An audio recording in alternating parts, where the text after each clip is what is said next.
recevons sur ce plateau l'artiste Ephraïm sur le titre L'Éternel est bon.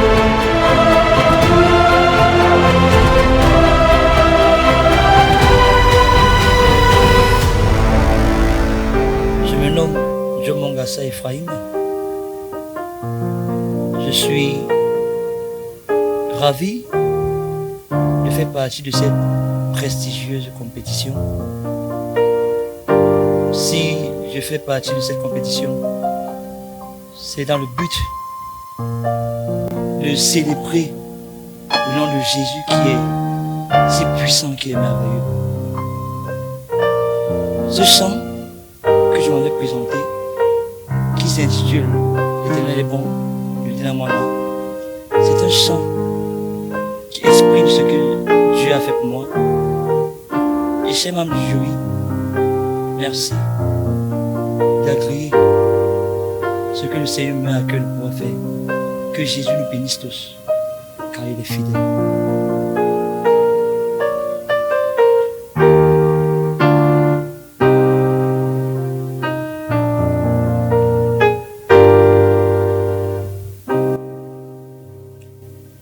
Et mon âme te loue, et mon âme t'adore, et mon âme te loue, car nul n'est comme toi. C'est un chant nouveau qui monte dans mon cœur, un cantique d'amour pour mon seul sauveur. Il m'a pris de loin, il m'a lavé et il m'a racheté et placé à ses côtés. Non, je n'ai plus peur de rien, je ne crains plus rien, car le bon berger est de mon côté. Et même les ténèbres n'ont plus aucun pouvoir sur moi, car la clé de la mort, c'est mon Jésus qui la tient. Quand il me tient la main, nous fonçons droit dans la main de l'ennemi. Et le grand Goliath, si grand et fort, se retrouve par terre. Le seul me suffit, le seul est tout pour moi. Quand je ne sais comment le dire, je me mets à chanter. L'Éternel est bon, l'Éternel est bon, l'Éternel est bon. Il est bon pour moi. L'Éternel est bon, l'Éternel est bon, l'Éternel est bon. Il est bon pour moi.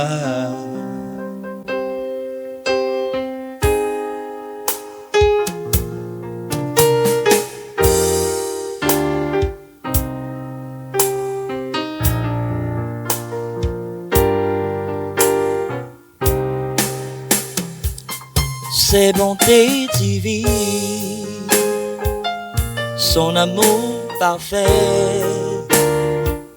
ses empreintes d'en haut font ma différence.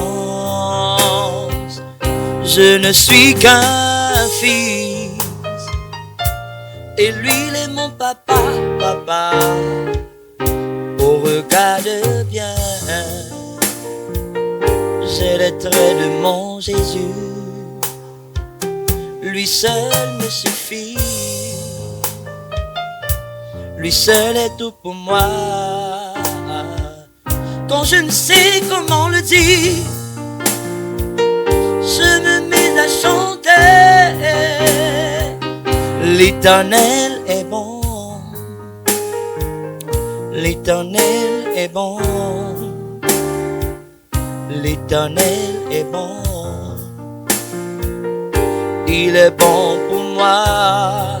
Oh, l'Éternel est bon.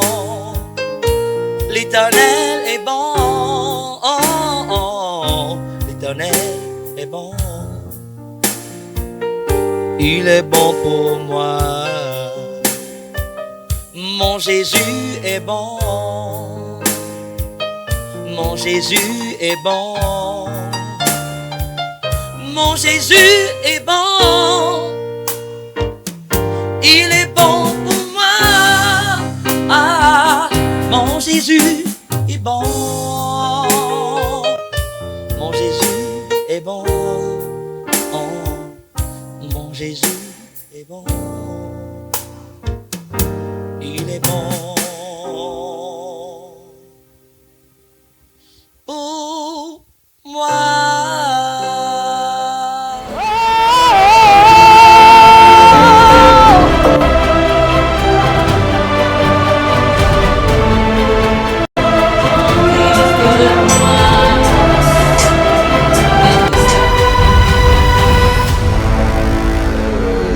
L'Éternel a été une fois de plus bon avec toi, frère, parce que voilà, il te donne d'être sélectionné, retenu pour la suite de la compétition. Alors, nous t'avons écouté de fond en comble. Alors que nous avons fini de dire bravo parce que tu es retenu, nous t'invitons à faire un tour dans notre Moulinex pour décortiquer les bichets qui doivent absolument quitter ton parcours artistique ou encore musical. Voilà. En ce qui me concerne personnellement, j'ai aimé ta prestation en fait. J'ai vu quelqu'un qui chante depuis quand même un moment. C'est pas ta première fois de chanter. J'ai vu quelqu'un qui aime interpréter, j'ai vu quelqu'un qui a l'habitude d'interpréter, mais qui a encore quelques petites lacunes sur lesquelles nous allons venir tout à l'heure. Mais la première chose que je retiens et qui ne m'a pas plu, c'est cette casquette-là. Tu chantes devant l'Éternel des armées avec une casquette sur la tête, ça c'est le truc des artistes. Les artistes gospel, cette expression même qui n'est même pas chrétienne, parce qu'il n'y a aucun endroit dans la Bible où on parlera des artistes gospel. Dans la Bible, on parle des chantres de l'Éternel. Et l'un des principaux chantres de l'Éternel, c'est le roi David. Et l'humilité l'a beaucoup caractérisé parce que il a passé le temps à élever Dieu. Élever Dieu. Quand tu lis David, tu vois quelqu'un qui s'est effacé pour que Dieu soit grand. Il s'est dit, comme la Bible dit, je crois que c'est Paul qui dit, il faut que je diminue pour que lui, il croisse. Donc, c'est à ça qu'on s'attend quand il s'agit d'un chanteur de l'Éternel. Quelqu'un qui ne veut pas nous montrer sa tenue, qui ne veut pas nous montrer ses belles chaussures, sa belle casquette ou je sais pas trop quoi, mais qui ne veut même pas nous montrer qu'il est trop bon chanteur, mais qui veut nous montrer qu'il est venu avec un cœur sincère pour adorer l'Éternel en esprit et en vérité. Donc je ne suis pas là en train de te fustiger, je dis juste que pour c'est déjà bon parce que nous sommes dans un concours pour les artistes de la musique chrétienne en herbe. Ça veut dire qu'après l'herbe, là, ce sera les professionnels. Donc, si on enlève la casquette maintenant, c'est bien. Pour que pour la suite, il n'y ait plus ce genre de détails-là. Nous devons adorer l'Éternel et la caractéristique principale des adorateurs, c'est l'humilité. L'humilité. Tu ne chantes pas pour moi, tu ne chantes pas pour ta tante, pour ta soeur, pour ta cousine. Tu ne chantes même pas pour toi-même. Tu chantes pour l'Éternel. La Bible dit que ce genre d'adorateurs, ce sont eux que l'Éternel recherche. Voilà, donc à chaque fois que tu seras devant le micro, à chaque fois que tu seras appelé à prester pour dire les paroles d'adoration, de louange, dis-toi, est-ce que Jésus est le plus en vue ou alors c'est moi? Si c'est toi qui te retrouves être le plus en vue, tu as raté l'objectif. C'est Jésus qui doit être en vue. C'est pour ça que la casquette là, elle doit sauter pour la prochaine fois. Maintenant, l'autre élément, j'ai vu, quand tu es dans les graves, un peu de médium, tu gères bien, tu t'en sors. Mais à chaque fois, un peu plus, je crois presque chaque fois que tu as essayé de monter, à quelques exceptions près, tu es sorti de la tonalité. Et ça, c'est quelque chose que tu dois travailler. La voix, c'est Dieu qui la donne et on prie pour avoir la voix. Et quand on a la voix, on doit savoir épouser sa voix. On doit savoir connaître les limites de sa voix. On doit savoir jusqu'où on peut monter, jusqu'où on peut descendre. Et quelles sont les erreurs à ne pas essayer, même si on te donnait 100 000 pour les essayer. Surtout quand tu es déjà sur scène pour de vrai. Tu vois. Donc, et maintenant, si tu réalises que tu n'arrives pas à atteindre certaines notes, on n'essaye pas les notes qu'on n'a pas pu atteindre à la maison, on ne les essaye pas sur scène. Les notes, on les essaye à la maison. Les tonalités, on les essaye à la maison. Les jeux de gamme, des accords, on essaye ça à la maison. La gestion des aigus, des graves, des majeurs, ça s'essaye à la maison. Parfois même dans la chambre, avec tes écouteurs, tu fermes tout et tu te bats là-bas. Maintenant, tu vois, est-ce que tu as pu? C'est pour ça que quand tu commences, avant de chanter, tu t'accordes avec ton musicien pour voir est-ce que la tonalité qu'on te donne, on appelle vulgairement ça la gamme, mais en fait c'est la tonalité. Est-ce que c'est la bonne tonalité qui va te permettre de t'exprimer de fond en comble sans être bloqué par quelque chose? Je sais pas, je crois que tu me comprends. Parce que quand on a réussi à trouver la bonne tonalité, je veux te dire que le même chant, tu peux le chanter en do. Tu fais n'importe quoi, on te donne ce même chant en la ou en la dièse ou je sais pas, ou en mi, bé, je sais pas, fa bémol, tout ce qu'on veut, on peut te donner le même chant dans une autre tonalité, tu te retrouves être plus à l'aise. Tu te retrouves plus à l'aise que dans une autre tonalité. Donc le choix de la tonalité détermine aussi les choses. Parfois on accuse la voix alors que la voix n'y est pour rien. C'est juste qu'on a pris la mauvaise tonalité. Mais quand j'ai suivi la façon dont tu as chanté, je pense qu'il n'y avait pas un problème de mauvaise tonalité. Il y avait plutôt un problème, comme je ne connais pas le chant, peut-être que tu as voulu faire ce que celui qui l'a chanté a l'habitude de faire. Et donc à chaque fois que tu as voulu monter, tu t'es écrasé. Et tu t'es écrasé, moi si quelque chose, il y a plusieurs façons de sortir. C'est pas parce qu'il est monté dans une sortie que tu dois sortir à montant. Tu dois sortir à montant. Si quelqu'un dit, je sais pas, je prends un exemple, hein. L'Éternel est bon. Et toi tu sens que tu ne peux pas faire ça. Mais tu peux descendre, hein. L'Éternel est bon. L'Éternel est bon. C'est la même chose que l'Éternel est bon. La note là, quand on va la plaquer, c'est la même note. C'est la même note, sauf que dans la façon de chanter, tu as été plus à l'aise dans une et moins à l'aise dans l'autre. Donc, l'Éternel est bon. Si tu vois que ça te dérange, tu fais tu fais la bonne chérie. C'est ça le bon acteur, le bon artiste. Parce qu'on est des chanteurs, mais nous sommes des artistes. Quand je dis artiste, je veux dire que nous pratiquons un art, c'est-à-dire la musique, la chanson, mais pas les artistes dans le contexte mondain. Donc le bon artiste, c'est un bon tricheur, si je peux appeler ça comme ça. Donc au lieu d'aller faire un truc où la voix va être écrasée, tu sors quelque chose qui montre que tu maîtrises. Tu maîtrises. Ça veut dire que l'auteur peut avoir fait une sortie en soprano et toi tu peux faire une sortie en alto. Mais maintenant, il faut savoir quitter, ou en ténor, oui, il faut savoir maintenant quitter la soprano pour l'alto sans blesser là, sans violer la chanson, sans violer la musique et sans faire du mal à nos oreilles. Donc je crois que c'est à ça qu'on va travailler prochainement. Sinon le reste, j'ai tout. La métrique, tu gères bien le temps, tu gères bien la métrique, tu gères bien. Et puis même l'émotion, tu nous transmettais l'émotion, mais sauf que ta casquette faisait que ça me mettait mal à l'aise. Donc en enlevant cette casquette-là, j'aurais mieux vu dans tes yeux, parce que ça pourrait être aussi, peut-être que la casquette a été une couverture pour cacher ta frousse. Bon, on verra prochainement. Donc moi je dis bienvenue. Les autres coachs ont certainement des choses à te dire, mais voilà les quelques éléments que j'ai notés. On va travailler comment jouer avec des tonalités. Tu peux même être dans une tonalité très élevée où tu ne t'en sors pas, mais dans la façon de gérer le vocal, tu t'en sors et les gens ne sauront pas que tu avais un problème. Comme moi je suis grave, je suis baryton, donc je gère beaucoup avec les médiums et les graves. Je t'assure, tu me donnes un chant, peu importe la tonalité, je chante ça, je personnalise. Et personne ne verra que j'ai eu un problème. C'est moi qui saurais que, mais la gamme là, ou bien la tonalité là, c'était quand même élevé, hein. Mais je vais te sortir ça à ma manière. et la personne va dire mais on se dit de telle sorte que quelqu'un pourrait dire mais c'est mieux de chanter ça comme Charles a chanté, alors que quand l'autre va chanter ça avec ses aigus, ce sera aussi merveilleux. Donc il faut savoir épouser la chose et la rendre à ta, comment dire, faire de la difficulté une opportunité. Bon, c'est des choses qu'on va apprendre au fur et à mesure que on va travailler au courant comment dire, de la compétition. Que Dieu te bénisse. Ok, Ephraim, beaucoup de courage à toi. Au niveau de la justesse, je n'ai aucun problème.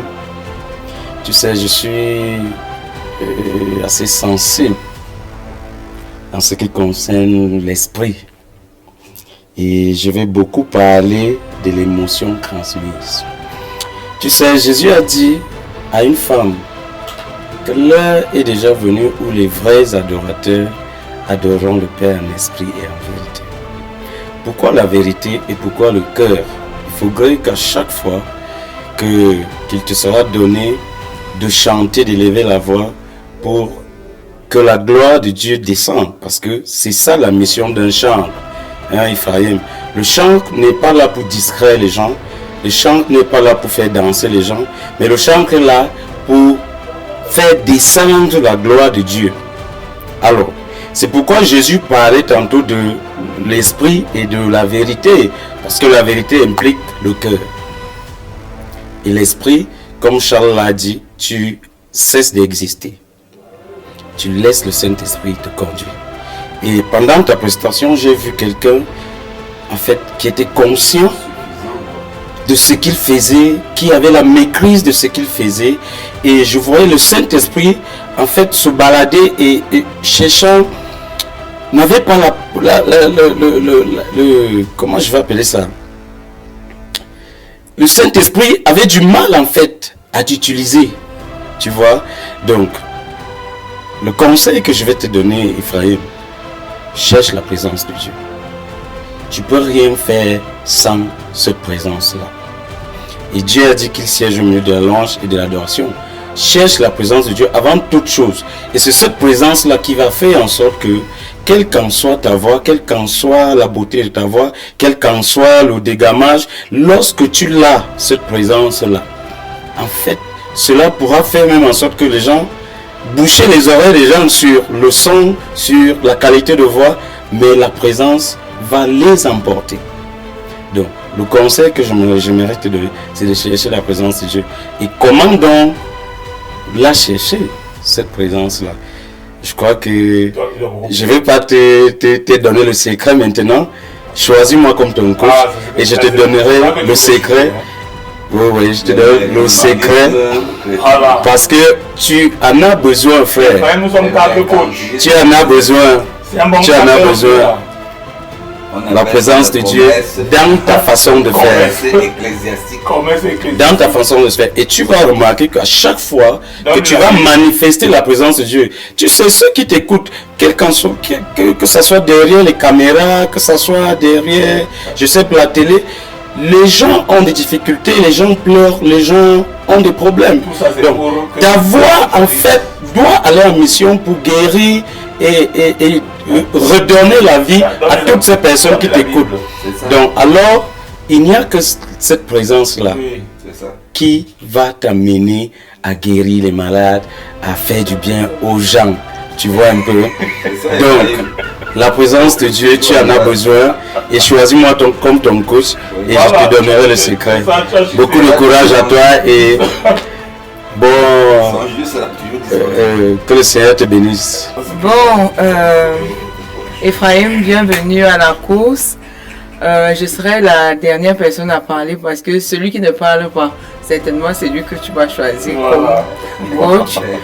Bon, mes frères ont touché l'aspect spirituel qui est déjà primordial pour un chantre et je suis d'accord avec eux parce que si tu dis que tu es à l'image de ton papa qui est Jésus, tu dois respecter ton papa et lorsque tu es devant ton papa, quand tu lui parles, c'est normal que tu enlèves ta casquette et c'est cette tenue-là qui est un peu jouée sur l'émotion parce que moi aussi, comme Charles l'a dit, J'ai voulu bien me connecter à l'émotion, mais là, le port de la casquette m'a légèrement énervé. Je ne suis pas ton Dieu. Parce que on dit souvent aussi que la vie ne fait pas le moine, mais nous savons dans l'éducation chrétienne que le respect, c'est la base. Donc, moi, je vais un peu rester sur l'aspect technique. Déjà, sur le choix de ta chanson, c'est une chanson de Dewa Moana que je connais bien. Et lorsque tu es un homme, ça veut dire que tu as un timbre masculin. Et là, tu prends le risque de prendre une chanson de timbre féminin. Donc, ça veut dire quoi? Nous, les femmes, on est d'abord d'office, naturellement, soprano. On est soprano. Donc, quand tu prends une chanson comme ça, il faudrait que tu t'ajustes très bien. Parce que au niveau de l'éternel est bon, tu vois que normalement tu ne devais pas être là. Et quand tu veux donc monter, ça devient comme si tu maîtrisais, mais en fait tu ne maîtrises pas. Donc à la prochaine fois, tu pouvais par exemple prendre Guy Michel King qui chante, je sais pas, que ta volonté s'accomplisse, des choses comme ça. Ça c'est un timbre masculin. Tu pouvais être à l'aise, ou bien tu pouvais prendre il est là, il est là, des choses comme ça. Il est où? Donc Jésus, il est là. Jésus est là. Donc vraiment Ephraim, c'est ça qui t'a un peu vraiment tu as pris le risque et c'était pas un très bon risque. Bon, gloire à Dieu parce que il t'a donné le timbre il est là, mais il faut remplir ce timbre déjà du Saint-Esprit comme l'a dit tes frères ici sur le plateau, et puis le reste il faut travailler et savoir quelle chanson te va, quel rythme te va. Moi par exemple je serais pas à l'aise dans un bikutsi. Sinon, le bikutsi doit être posé. Parce que si tu viens me demander de chanter une chanson chaude, je ne veux pas m'en sortir comme je sais chanter des chansons un peu plus tempérées. Donc, c'est sans chante ou artiste, comme l'a dit Charles là, que nous sommes d'abord des artistes parce que nous pratiquons là. Il faut savoir ce qui va avec ton vocal et ta capacité à transmettre. Donc voilà, je te souhaite bonne chance pour la suite et que Dieu te bénisse. Ok. Ephraim, nous avons ici 4 coachs. Nous avons Berlin, Célestin, Charles et...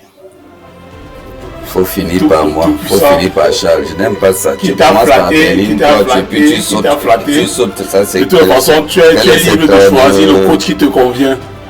Mais particulièrement cette belle dame qui est à côté de moi. Non, ça c'est attention au jugement de valeur. Les belles dames, non, nous sommes ici pour les voir et pour juger. Comment tu peux aller qualifier la gamme? Donc tu veux déjà choisir. Non, c'est ma soeur, c'est de l'abondance, c'est ma soeur. Elle est dans l'aide alors. Non, je ne veux pas qu'on qualifie de ma soeur. Tu es libre de choisir qui tu veux. Depuis qu'on est là, tu bois ton jus au lieu de me donner. Il est libre de choisir. Par exemple que... Choisis. Tu bois le jus, mais tu qualifies ma soeur. En passant, on ne doit pas te choisir. Voilà. Parce que tu as volé le jus. Ça c'est très dangereux. On appelle ça des déclarations diffamatoires. Et ça, c'est des choses parce que là c'est des choses. Il a volé. Il a pris sans permission. Mais prendre sans permission veut dire voler. Prendre sans permission veut dire voler. Mais prendre publiquement sans être retenu veut dire que tu as... Quand tu prends publiquement sans être retenu, c'est avec la permission de l'auteur, du propriétaire. Tu ne sauras pas choisir. Non, surtout que... Bon, en tout cas, frère. Il a commencé une prédication sans Bible. Ephraim, tu viens prochainement et tu viens travailler avec moi. Je ne veux pas entrer dans les commentaires. Coupé. Coupé.